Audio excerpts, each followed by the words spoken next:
So this week, what I thought we would talk about is going to court, because a lot of my clients right now seem to be in that very spot where they're having to show up in court over some co-parenting issues, some custody issues, child support issues, issues around the kids, but in the court.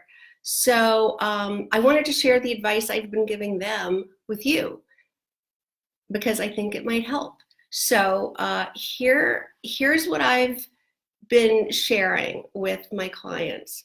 When you go to court with a narcissistic or controlling or toxic ex, and you're still triggered, probably it's hard, it takes time to completely shut that down where he isn't pushing all your buttons. You've still got that exposed nerve, right? Because this is why you divorce, because he triggers you. So he's going to trigger you in court. And that would be the worst thing that could happen, is for you to take the bait in front of a judge or even in front of the other attorney. You want to keep your cool. So when he says the thing that makes you crazy, or if he throws you the snide look, you know what I'm talking about. The thing that sets you off, can't react. Can't react at all.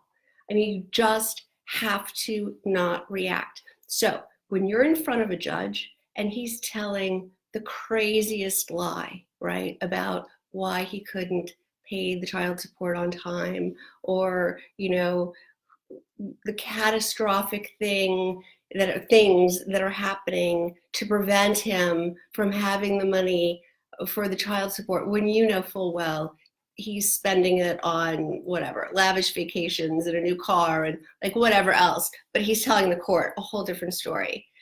What you can't do is go, you can't be dramatic. You can't. You're just, here's why. The judge has to make a decision about you really quickly. He doesn't remember when you were there 3 months ago. He doesn't remember. How can he or she? I know lots of female judges, but I'm just going to say he, just because it's easier. He's not going to remember. So you have to always show up wearing the white hat, always doing the right thing, because you're creating contrast. You're creating contrast in the judge's mind. Good guy, bad guy. You have to make it really black and white. So when he's going off on his crazy story about all the crazy things that are happening and throwing you under the bus in whatever way he can, making it all up, whatever, you can't buy into that drama in the courtroom. You have to be poised, you have to be respectful, you have to keep your cool, because you're creating that contrast. There is a saying in the divorce courts that they say elephants don't marry giraffes. It's your job to prove that in your case, an elephant married a giraffe. They want to lump you together. They go, if this guy's so bad, she's probably not any better. Birds of a feather flock together. They're probably, one's just as bad as the other. You have to make it your business to prove to the court that you're the exception. You're the exception that proves the rule. It's not the case in your case, right? It's to your advantage. So do it.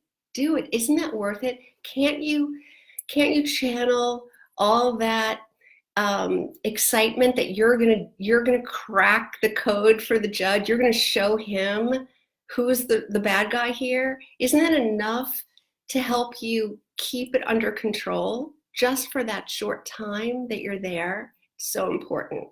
So many of my clients are coming to me going, why should I let him have the kids? Yeah, it's his weekend, but he owes me 3 months of child support and he's not paying, and so I'm not. Nope, that is not the way it works, because now you are just as bad as him. In fact, in the eyes of the court, that's worse, because now they consider that parental alienation or child abuse even. If you're keeping your children from seeing their other parent, even if he's not taking care of his obligations, even if he's not living up to what he's ordered to do, you've got to do it. You've got to wear the white hat.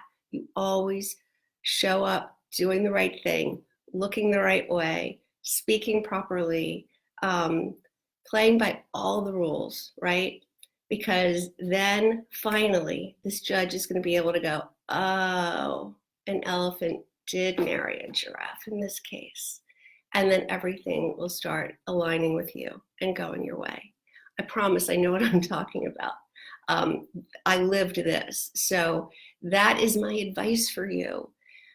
No matter what he's doing or not doing, not living up to court orders,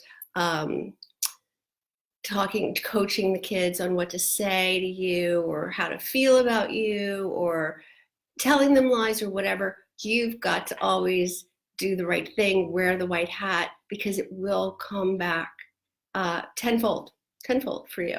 Not only with the court, but with your own kids. I mean, they will see the contrast too. They'll go, oh, things seem really shady at Dad's. Dad is just grilling us from the minute we walk in. He's always trying to tell us bad things about Mom. That's all he's interested in. He only wants to talk about their divorce. It's like a toxic situation for them now. And they go to you, and when they're with you, what's going on there? You're not involving them. You're just living your best life with them, being the best mom you can be, being happy in the moment with them, just enjoying them and leaving them out of it. They'll see the contrast too. They will start to put the pieces together and go, why is Dad so adamant about always dishing on Mom? Like, why is he so worried? Why is he so worried about what Mom's doing, what Mom's saying? But, Mom's not doing anything. She's just, doing what moms are supposed to do. Anyway, that is the best advice I can give, is to always wear the white hat.